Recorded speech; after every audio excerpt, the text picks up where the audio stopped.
This is just a quick lesson on doing some fills or turnarounds. So in this particular case, we're working on Old Joe Clark. And so if we were to play it, we could go.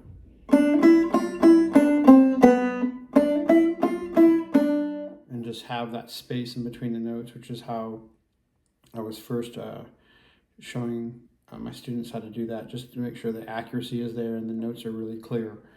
And this video, I want to fill in those gaps. So we're going to do a couple of different things, one of which is just strumming, but then there's another one where I play on the D string and I do a hammer on. So first thing, we're just going to go.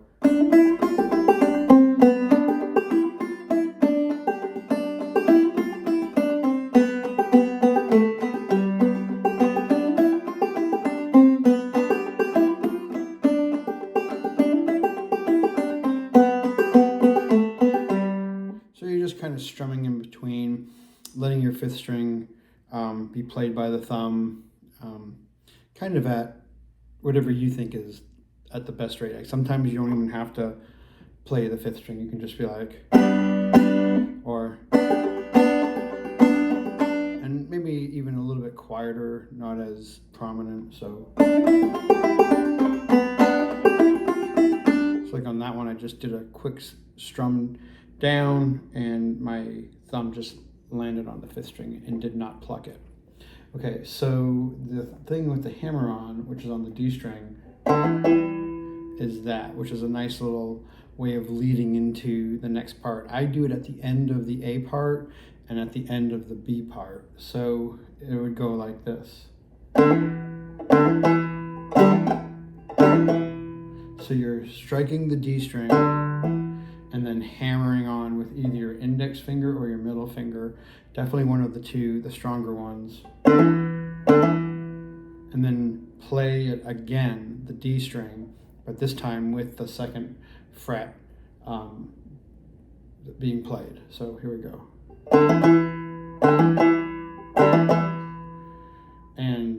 And coming out of that, depending on what you're playing, so if you're playing the A part, you're going to go back to the D string and do.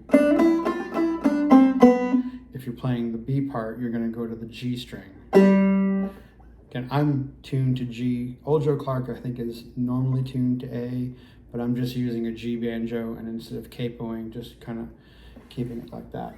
So here we go. Just give you a feel for what it's going to sound like.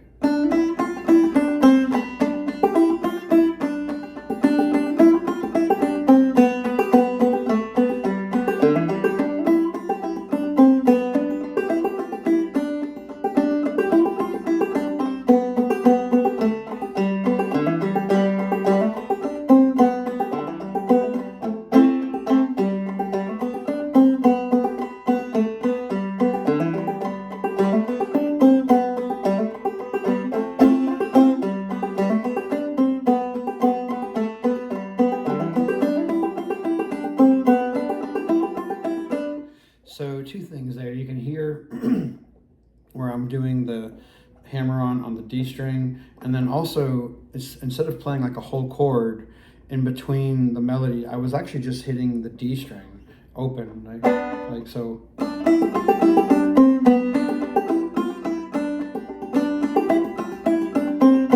And I'm just kind of hitting between the D string and the fifth string,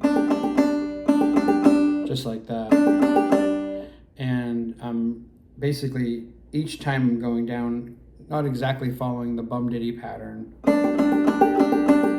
I'm just hitting the fifth string each time I come down and play on the D string with my finger. You don't have to play it like that.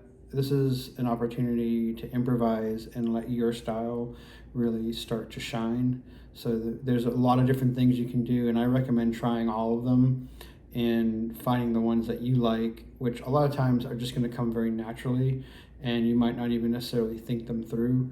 It's just going to kind of happen. And then as you do that, you'll really kind of develop the way you play this particular tune and every tune. So there's just a few options. There are more than just these, of course. This is just a couple that I'm using. So again, you have, you're going to just play a big chord. I'm definitely doing that when I play. So at this, right here in this position, I'm doing an F chord. So that's a really nice one to kind of, you know, really, and you can also kind of give it that by pressing down the whole chord and then letting your fingers stay in the same position but lifting them.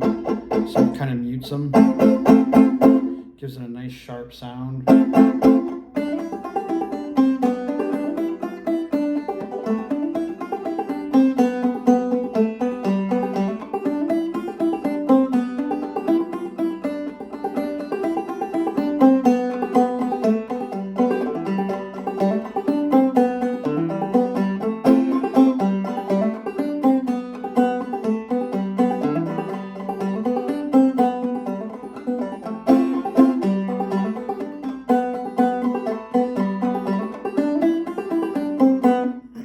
And that reminds me of one more I'm just going to mention, and that's also what follows the same pattern as the hammer-on on the D string, but it's taking place on the G string. So it's going. So.